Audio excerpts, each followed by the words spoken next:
Here come the one-string diddly bow, and this here song is called, yeah, you guessed it, diddly. If you were called Dave, right, what adjective would you use at the front of your name? Dave?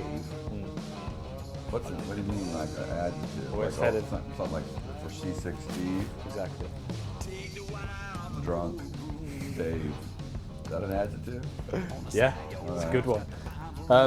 I also, because I know your nickname comes just because you get seasick on boats. Oh, yeah. I also get seasick on boats, and once had a panic attack on a boat in Fiji, right?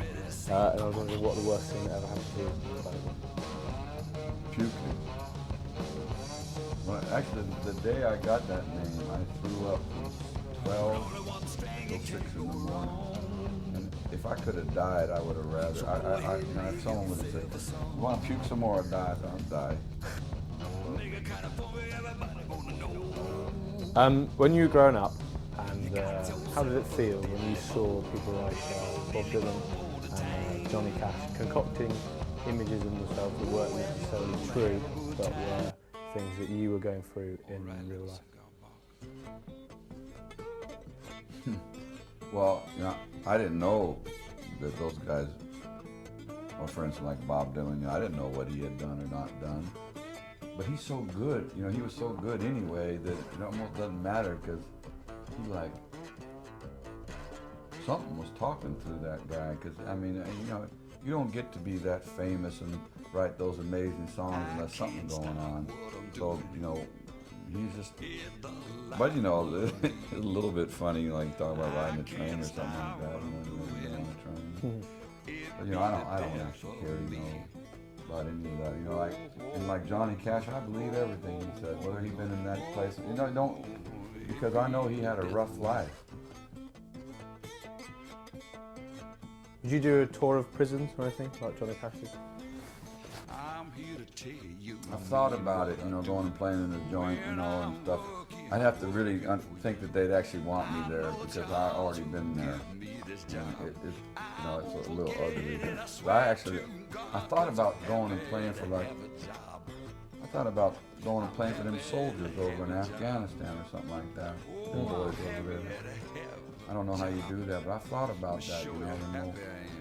They didn't particularly ask to go over there and stuff like that. Not that I ain't no views about it, but I feel something for all these young fellas. You know? Yeah. What would you say to them if you went out there? I wouldn't say nothing. I play some music. I got nothing to say to nobody about nothing, but I can play and entertain them for a little while while they're alive. What do you spend your money on? I haven't had really time to. I haven't stopped working, so you know, but I bought a tractor, so I'm real happy about that. Now I just need some land. What's your favorite kind of tractor? I got a John Deere Model B 1942. Do you love it? Oh yeah. How much is it? I ain't gonna say how much it was. Is it top of the range? Oh, it's old, man, from 1942. Ah, right, okay. It's bottom of the range. You don't even have a cab or nothing. It's like an old one where you just sit outside. They didn't have cabs and tractors when I was young. I never even saw those till the 1970s. Yeah, I drove a tractor once from the countryside. So the brakes they're not with your feet. You do it with your hand. Oh yeah. And you do the gears with your feet. Well, my tractor, the clutch is with your hand. So if you want to, you know, it's got a big drum out there, so you pull the lever, and that's when you go forward. And then you push it down if you want to put the clutch in. And then I got brake on there and stuff like that, so it's a little funny. When you're at home and you're bored, do you ever just drive around in your tractor? Well, I haven't had much chance to do that because I don't have no home. My tractor's in some people's barn out in Norfolk, and I just live in a hotel room. Ah, right. Do you like that? No. What's your favourite dinner? I was really liking making pasta and all this stuff.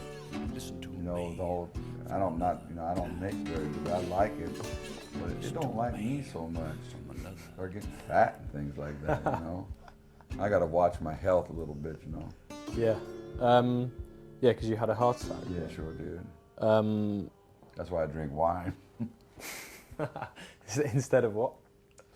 Well, I don't know. Did almost dying? How close were you to dying from your heart attack? 10 minutes. Has it changed your perspective on life? Is the sky blue? Yeah. What's it like, almost dying? I don't know. You know, you're so busy trying to stay. For me, anyway, I was so busy trying to stay alive that I didn't have. But there was time I was sitting there thinking, "Oh God, this is weird. I'm going to die." I didn't see no white lights or anything like that. I just thought. Main thing I kept thinking, I left such a mess for my wife. All the junk I had out in the garage and everywhere, and my unpaid bills and this and that. You know, I think, "Oh man, I'm sorry about that."